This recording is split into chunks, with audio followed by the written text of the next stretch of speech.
Hello dear friends.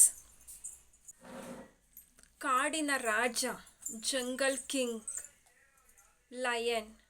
ಯಾಕೆ jungle king ಆಯಿತು, ಕಾಡಿನ ರಾಜ ಆಯಿತು? ಲಯನ್ಗಿಂತ ಹೆಚ್ಚು ದಪ್ಪಕ್ಕೆ ಇರುವ ಆನೆ ಯಾಕಾಗಿಲ್ಲ? ತುಂಬ ಫಾಸ್ಟೆಸ್ಟಾಗಿ ಓಡುವ ಚಿರತೆ ಯಾಕೆ ಜಂಗಲ್ ಕಿಂಗ್ ಆಗಲಿಲ್ಲ? ಕನ್ನಿಂಗ್ ಮೆಂಟಾಲಿಟಿ ಆ್ಯಂಡ್ ಉಪಾಯಗಳನ್ನು ಬಲ್ಲ ನರಿ ಯಾಕೆ ಕಾಡಿನ ರಾಜ ಆಗಲಿಲ್ಲ? ಅಥವಾ ಲಯನ್ಗಿಂತ ತುಂಬ ಹೈಟ್ ಇರುವ ಜಿರಾಫೆ ಯಾಕೆ ಕಾಡಿನ ರಾಜ ಆಗಲಿಲ್ಲ? ಲಯನ್ನೇ ಯಾಕೆ ಕಾಡಿನ ರಾಜ? ಗೊತ್ತಾ ಡಿಯರ್ ಫ್ರೆಂಡ್ಸ್?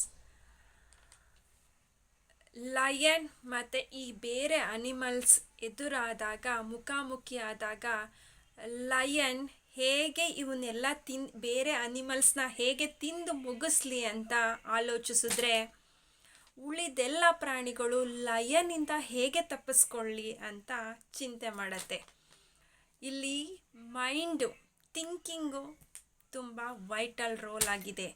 ನಾವು ಯಾವುದೇ ಸಿಚುವೇಶನ್, ಯಾವುದೇ ಸಮಸ್ಯೆಗಳು ಬಂದಾಗ ಅದರಿಂದ ಹೇಗೆ ಓಡೋಗೋಣ ಅಂತ ಆಲೋಚಿಸ್ತೀವಿ, ಚಿಂತೆ ಮಾಡ್ತೀವಿ. ಹೇಗೆ ಅದನ್ನು ಎದುರಿಸ್ಬೇಕು ಅನ್ನೋದು ನಮಗೆ ಗೊತ್ತಿಲ್ಲ. ಎಲ್ಲ ಸಿಚುವೇಶನ್ಗೂ ಎಲ್ಲ ಪ್ರಾಬ್ಲಮ್ನ ನಾವು ಡಿಸ್ಕಸ್ ಮಾಡ್ತೀವಿ, ಅದಕ್ಕೆ ಸಲ್ಯೂಷನ್ನ ಕಂಡುಹಿಡಿಯೋಕ್ಕೆ ಹೋಗಲ್ಲ.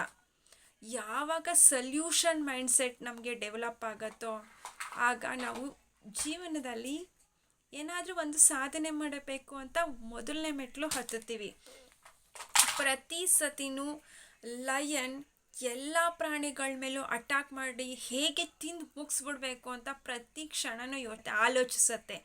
ಆದರೆ ಅಲ್ಲಿರೋ ಕಾಡಿನಲ್ಲಿರುವ ಪ್ರತಿ ಪ್ರಾಣಿಯೂ ಕೂಡ ಸಿಂಹದಿಂದ ನಾನು ಹೇಗೆ ತಪ್ಪಿಸ್ಕೊಳ್ಳಿ ಅಂತ ನಾವು ಇಲ್ಲಿ ಹೇಗೆ ಥಿಂಕ್ ಮಾಡಬೇಕು ಅನ್ನೋದು ಗೊತ್ತಾಯಿತು ಅಂದ್ಕೊತೀನಿ.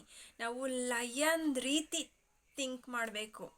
ಸಮಸ್ಯೆಗಳು ಎದುರಾದಾಗ ನಾವು ಅದು ನಮ್ಮ ಮೇಲೆ ಅಟ್ಯಾಕ್ ಮಾಡಬಾರ್ದು. ಸಮಸ್ಯೆಗಳು ನಮ್ಮ ಮೇಲೆ ಅಟ್ಯಾಕ್ ಮಾಡಿದಾಗ ನಾವು ಎದ್ದು ಬಿದ್ದು ಓಡೋಗಬಾರ್ದು.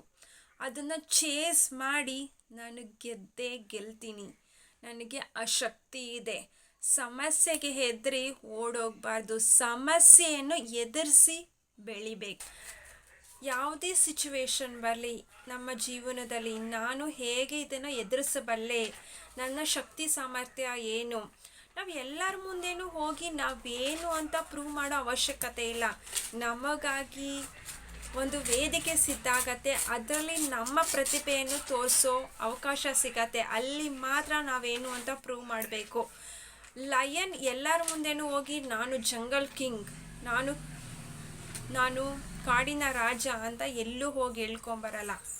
ತನ್ನ ಶಕ್ತಿ ಸಾಮರ್ಥ್ಯನ ತೋರಿಸತ್ತೆ. ಹಾಗೆಯೇ ನಾವು ನಮ್ಮ ಜೀವನದಲ್ಲಿ ಪ್ರಾಬ್ಲಮ್ ಬಂತು ಅಂದರೆ ಹೆದರ್ಕೊಂಡು ಓಡೋಗೋದು ಬೇಕಾಗಿಲ್ಲ. ನಾವು ಪ್ರತಿದಿನ ಬಳಸೋ ಜಿಯೋ ಸಿಮ್ ಓನರ್ ಮುಖೇಶ್ ಅಂಬಾನಿ ಅವರು ಒಂದು ಕೊಟೇಶನ್ ಇದೆ, ನನಗೆ ಯಾವಾಗಲೂ ಅದು ತುಂಬ ಇಷ್ಟವಾದದ್ದು. ಅದೇನು ಅಂತಂದರೆ, if you focus on goal you will overcome all obstacle. If you focus on obstacle you will never reach your goal. ನಾವು ಜೀವನದಲ್ಲಿ ಗೋಲ್ನ ಮರ್ತು ಬಿಡ್ತೀವಿ. ನಂದು ಸ್ಟ್ರಾಂಗ್ ಪರ್ಪಸ್ ಏನು, ಸ್ಟ್ರಾಂಗ್ ಡಿಟರ್ಮಿನೇಷನ್ ಏನು ಅನ್ನೋದನ್ನ ಮರ್ತು ಬಿಡ್ತೀವಿ. ನಾವು ಪ್ರತಿದಿನ ಬರೋ ಸಮಸ್ಯೆಗಳನ್ನ ಹೇಗೆ ಎದುರಿಸ್ಲಿ, ಹೇಗೆ ಸರ್ವೈವಿಂಗ್ ಆಗಲಿ ಅಂತ ಚಿಂತೆ ಮಾಡ್ತಾ ಇರ್ತೀವಿ. ಬರೀ ಎಜುಕೇಷನ್ ಕಂಪ್ಲೀಟ್ ಮಾಡು, ಆಮೇಲೆ ಒಂದು ಕೆಲಸ ಹುಡುಕು, ಮದುವೆ ಆಗು, ಮಕ್ಕಳು, ಆಮೇಲೆ ಆ ಮಕ್ಕಳಿಗೆ ಮದುವೆ, ಇಷ್ಟೇ ಜೀವನ ಅಲ್ಲ ಫ್ರೆಂಡ್ಸ್. ಇದ್ರಾಚೆನೂ ಒಂದು ಸ್ಟ್ರಾಂಗ್ ಪರ್ಪಸ್ ಇದೆ. ಇದನ್ನು ನಿಮ್ಮ ಸ್ಟ್ರಾಂಗ್ ಫ್ಯಾಷನ್ ಏನು, ನಿಮ್ಮ ಫ್ಯಾಷನ್ ಏನು? ಜಪಾನಿಯರ ಒಂದು ಸೀಕ್ರೆಟ್ ಗುಟ್ಟು ಏನು ಗೊತ್ತಾ? ಅವರು 95 ವರ್ಷ ಆದರೂ ಸುಖವಾಗಿ ಬಾಳ್ತಿದ್ದಾರೆ ಅಂತಂದರೆ 60 ವರ್ಷಕ್ಕೆ ಅವರು ರಿಟೈರ್ಮೆಂಟ್ ತಗೊಳ್ಳಲ್ಲ. ಅವ್ರ ಫ್ಯಾಷನ್ ಏನು ಅಂತ ಕಂಡಿಡ್ಕೊಂಡು 90 ವರ್ಷ ಆದರೂ 95 ವರ್ಷ ಆದರೂ ಅದರಲ್ಲಿ ಜಾಬ್ ಮಾಡ್ತಾನೆ ಇರ್ತಾರೆ. What is our ikigai? What is our true passion? What is my strong determination? What is my destination, what is my strong purpose, ಇದನ್ನು ಕಂಡಿಡ್ಕೊಂಡ್ರೆ ಜೀವನದ ಆಚೆಗೂ ನಾವು ಸುಖವಾಗಿರ್ಬೋದು. ಇಲ್ಲ ಅಂತಂದರೆ ಬರೀ ದುಃಖದಲ್ಲೇ ಸಮಸ್ಯೆಗಳನ್ನ ಎದುರಿಸ್ತಾ ನಾವು ಸಮಸ್ಯೆಗಳ ಮಧ್ಯದಲ್ಲೇ ಮುಳುಗೋಗಿರ್ತೀವಿ. ಅದು ನಮಗೆ ರಿಯಲೈಸೇಷನ್ ಬರೋದೇ ಇಲ್ಲ. ಆದ್ದರಿಂದ ನಾವು ಜಂಗಲ್ ಕಿಂಗ್ ಥರ ಬದುಕೋಣ. ಸಾಮಾನ್ಯ ಯಾವುದೇ ಪ್ರಾಬ್ಲಮ್ಸ್ ಬಂದರೂ ಅದಕ್ಕೆ ಹೆದರಿ ಓಡೋಗೋದು ಬೇಡ. ಅದನ್ನು ಏನೇ ಆದರೂ ಕೂಡ ಎದುರಿಸೋಣ. Okay, thank you.